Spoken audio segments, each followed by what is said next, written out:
Hello everyone, this is Juan Bloise with Washington Interpreters. Today I will talk about a bill sponsored by Washington Interpreters to help our interpreting community, which has been introduced into the Washington State Legislature. I'm also going to talk about why so many interpreters have been calling for the decertification of the WFSE union lately. This image is from a popular WhatsApp group for L&I interpreters showing a message from Magda Enriquez, a bargaining team member from the WFSE Local 1671 Union, as many of you may know. Magda here is having a meltdown because interpreters from both the DSHS and L&I bargaining units are very frustrated, of course, and tired of the WFSE union lying to them about everything without solving any of their problems. So after I exposed them for merging bargaining units without a vote, many interpreters called for the WFSE union to be decertified for dishonesty, as you can read here. Magda is defending WFSE, saying that the contract they just negotiated will be invalid if they were to be decertified, and that interpreters would have to start from scratch. Imagine that. She's also saying here they have made some progress, but improvements won't happen overnight. She's also complaining about interpreters not providing proof of unpaid invoices to her so she could take them to the governor's office. Well, this is typical from WFSE leaders, right? They're blaming interpreters for complaining instead of getting to work for interpreters. You know what the funny thing here is? I receive dozens of emails and calls from interpreters weekly sharing their concerns and issues with me. You know, I offer help when I can, and when I can't, well, I direct them to the right person, right? But see, people will not go to you, Magda, or any other WFSE leader with that kind of attitude, complaining about interpreters complaining because you can't do anything for them. You signed up for this when you decided to become a union leader. You see, Magda talks about progress being made while sitting on the L&I bargaining team from the local 1671 union. However, many interpreters are still owed a lot of money, and the WFSE union didn't get any new benefits for L&I interpreters, as you know by now. And because of the backlash from interpreters against the WFSE union, well, they sent several emails and a quote-unquote report of the many things they supposedly do for interpreters. But their so-called report only confirms that they have been representing DSHS interpreters since 2010 and started representing L&I interpreters in September 2023. Interestingly, though, they're saying here that at the behest of the Office for Financial Management, get this, WFSE petitioned to merge both bargaining units. So they decided, right, to break their promise to L&I interpreters from 2018 to not merge the L&I and DSHS bargaining units under the Interpreters United Local Union. So let me ask you this. Why didn't the state file for the merger petition, right? Does WFSE just do whatever the state asks? What kind of union is that? Well, see, WFSE is the kind of union that will happily break their promises to keep the state happy. That's who they are. Here, they keep talking about how they have met with L&I at least 7 times since July last year to demand to bargain about SOCI and address the unpaid invoices, right? All those meetings and interpreters are still going through the same old issues. Because, let's face it, the reality is they couldn't negotiate for new benefits or improvements for L&I interpreters, so they had to go to arbitration, as you can see in this image. You remember this. And as you can see here, well, L&I said that they are prohibited from paying interpreters for missed appointments, which are no-shows, late cancellations, and all of that because a revised Code of Washington law says so. That's something that the WFSE union forgot to tell you, right?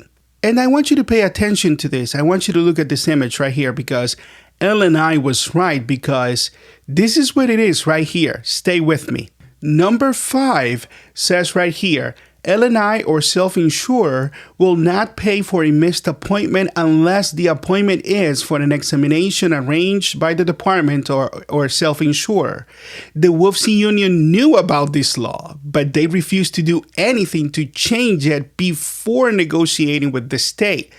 Because at the end of the day, they don't want to change anything to improve working conditions for interpreters because they only want to make the state happy. I mean, I've proven this to you time after time after time. And this is why Washington Interpreters has introduced a bill into the Washington State Legislature to help L&I and DSHS Interpreters. Yes, this is Representative Suzanne Schmidt. So you know this lady helped us introduce a bill on our behalf. I'm going to break it down for you. Also, remember to pause the video at any time to read the information on the screen. See, as you can read from this email interaction from Representative Schmidt, we have been working for some time on a bill to address our concerns as interpreters. And this is House Bill 2032, introduced by Representative Schmidt, as you can see in this picture. I will now proceed to read how this bill will help L&I interpreters and DSHS interpreters alike if we pass it. Now, we're going to do some reading together, so stay with me. This is the official bill, as you can see here, House Bill 2032 by Representative Schmidt, and it says, Line 1, an act relating to language access providers. Let's continue. Now, this is what we're asking here. Let's start reading from line 7. It says, the contracting department shall either directly or through contracts with their parties, ensure that language access providers are fully compensated within 30 days of submission of a completed valid invoice or other appropriate record to that department or contractor third party. Because we don't want L&I to say they have 60 days to pay a bill and then SOSI has 2 weeks to pay. Of course, once they receive payment from L&I, right? That's 2.5 months of embedded delays from the state. What's up with that? No, we must get paid within 30 days, fast. Now let's continue. Line 13 here says the contracting department may not recoup any funds paid to a language access providers on the basis of determination that a public assistance applicant or recipient, injured worker, or crime victim is ineligible for benefits. Because, as you know, L&I can recoup any money they have paid you for years after the fact if they determine that they should not have approved a claim for somebody you interpreted for. That is a clawback, as many people know it, right? That, in my opinion, is legalized theft to me. So they can't keep doing that to interpreters. Line 19 here says the contracting department may not limit the daily amount of time for which language access providers may be paid for interpreter services. As you know, we currently cannot be paid for more than 8 hours a day, which is ridiculous and makes no sense because we're not employees of the state, right? We don't get paid overtime. We're independent contractors, so we should be able to work more hours and get paid for those hours as well. But let's continue right here. Page 2, line 1 says, the contracting department may not require language access providers to register with any database or registry which publishes their personal contact information online. See, as you know, for many years, we never needed an MPI number, which is a public registry where anybody could see your information, right? And they require real addresses. This portion of the bill will make sure that L&I cannot require interpreters to do so anymore. Now we're going to go for the no-shows and cancellations here, right? Let's go to line 5. It says, the contracting department shall adopt rules providing for compensation for language access providers in the event an appointment is canceled or the injured worker or crime victim fails to appear, and providing a language access provider with a mileage reimbursement, okay, for distance traveled for a scheduled appointment to provide services, which must be at least a business standard mileage rate determined by the Internal Revenue Service. And if you don't know, that rate right now is 70 cents per mile as of 2025. And this is the end of the bill, which also says that if interpreters get paid less than they're supposed to, the contracting department is liable to pay the full amount they're entitled to. Line 22 here says the contracting department refers to any department purchasing interpreting services, including L&I, DSHS, DCYF, DES, or the Healthcare Authority. This means this bill will benefit, if passed, all interpreters across the board. However, this bill was just introduced to the Washington State Legislature, so we need all interpreters watching this video to email Representative Liz Berry.